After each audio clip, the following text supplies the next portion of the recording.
Welcome to my channel Daily Bulletin News. Chanel makes her decision to quit official and the new lady whistleblower is finally revealed as spoiler. On today's Days of Our Lives, Leo tells Joy about the script changes keeping her and Chanel apart. She fearfully asks if this will end up in Lady Whistleblower, then runs off. Leo heads out and runs into Javi, wishing him a happy new year. Javi asks what happened when Leo says Lady Whistleblower cut close with the latest column jab. It was about him. She found out about how Leo ruined things with Javi, then went after his professional life. The writer's not Javi, it's not Hattie, and Leo only knows someone is out to get him. Javi brings up Rafe tracking down the identity of Lady Whistleblower and assures Leo that his cousin will get to the bottom of it soon. Leo apologizes again to Javi for what he did and explains how much he was hurt and how much he should have recognized that Javi is different. Rafe's cousin tells him to stop feeling bad. He moved on and Leo should too. When he mentions being alone on New Year's without many friends, Leo smiles and says he could be his friend. Javi tells Leo he doesn't hate him and he's over being called a thief and liar. In fact, he's glad to see Leo and he would like to be friends. They shake on it just as Carrie strides over. After looking shocked, Javi greets his boyfriend with a smile. Carrie notes Javi was looking chummy with Leo and is told they put everything behind them. Carrie shrugs it off and says he's fine with that. Then they head back to the house for lunch. Javi says goodbye and Carrie pats Leo on the shoulder. Stephanie is reading Lady Whistleblower and it mentions Joy and Alex spending the new year together. Abe knocks on the door, ticked at the latest column. The two finish it together, reading through it, attacking the show, Abe's producing skill, Kate's role, and even his time as mayor. He demands Stephanie shut down Lady Whistleblower immediately. If they don't end it, body and soul will be over. Steph assures Abe she's on it. He thanks her and heads over to the office, where Chanel and Johnny are fighting, dreading any new problems. Stephanie gets a burst of inspiration and heads over to the Hortons to see Chad. She asks who Lady Whistleblower is, or she'll get body and soul cancelled. Chad says he can't and won't tell her. The person is anonymous and he wants to respect their wishes. Stephanie tells him this could tank her show, but Chad wants to be even-handed. He's backing his columnist. Oh yeah, what about your friends?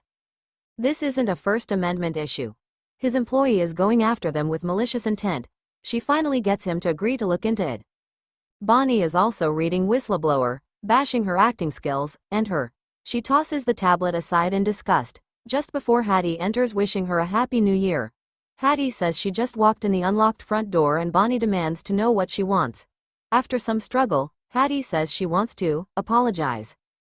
Bonnie thinks she's admitting to being Lady Whistleblower, but that's not it. Bonnie begrudgingly admits Hattie's not really capable of writing a column. Instead, Hattie's apologizing for trying to get her best friend fired.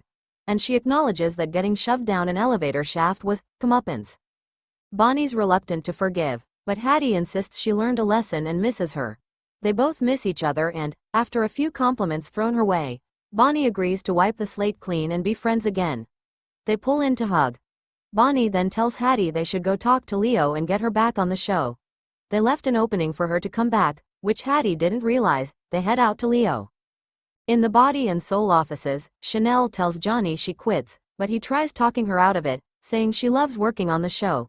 She did, but that changed with him and Joy. She's done with the show, and him. Johnny asks what happened and Chanel tells him about her run-in with Joy. She tells him once she quits, she will go back to her first love. Sweet bits, not Allie. She's got a boyfriend.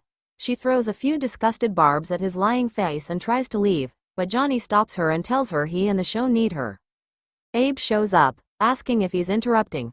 Chanel tells him her decision and she's officially quitting body and soul. Immediately. The hell you are, Abe growls. She signed a contract, and Chanel throws back, you're not seriously going to sue your stepdaughter for breach of contract. Abe apologizes and says he won't, but she's got to stay. She's part of one of the show's most possible couples. And there's no way they can recast her. The fans will rip the show to shreds. Johnny tells her that he'll quit instead of her. Joy's despondently reading the column on her phone in the Brady pub and Alex pops in to pick up his order. They see each other, she hands him the phone and he shrugs, at least they're talking about us. Joy then tells him about her encounter with Chanel. Alex assures her things will get better with time, but Joy doesn't see how Chanel will forgive her or they'll ever work together. She's not thinking of quitting, she insists, but she does feel terrible. Alex says she needs to forgive herself, move on and start fresh. Joy agrees. New year, new positivity, no matter how much Chanel hates her. Abe isn't happy about that, either, but Johnny insists it's better to lose a director than a star. Chanel, though, would still have to work with Joy. She's done. Chanel stomps out. In the show's final moments, Leo's trying to write in his room when Bonnie shows up at his door with Hattie. Now that they've made up, it's time to bring Charlemagne back. Leo points out it's not his decision, but they figure having him on board would make it easier. Leo agrees, pulls out the show Bible with a ribbon on it and makes Hattie swear on it that she's not Lady Whistleblower. Great, pending approval. He'll write her back to life. Alex is glad Joy took his advice, and she heads out to learn her lines. Chanel shows up after she leaves and Alex notices she's upset. Are you okay? He apologizes for not saying anything, but he didn't want her to get hurt. A lot of good that did. She tells him her marriage and career are both over. She quit. She starts crying and Alex pulls her in to comfort her. Johnny apologizes for any trouble this will cause them. Abe just prays that Stephanie can get to the bottom of Lady Whistleblower before the show blows up. Over at the Horton house, Chad sees they're paying Lady Whistleblower through an LLC account in Rochester, New York, but that's it. Carrie demands to know why Javi wants to be friends with Leo. He just shakes his head when Javi says everyone deserves a second chance. Javi wants to talk about something else, then says he wants to hear all about Carrie's time in Rochester. He goes to take a shower and Carrie slyly pulls out his phone, writing as Lady Whistleblower that he's just getting started. Stay tuned and subscribe the channel.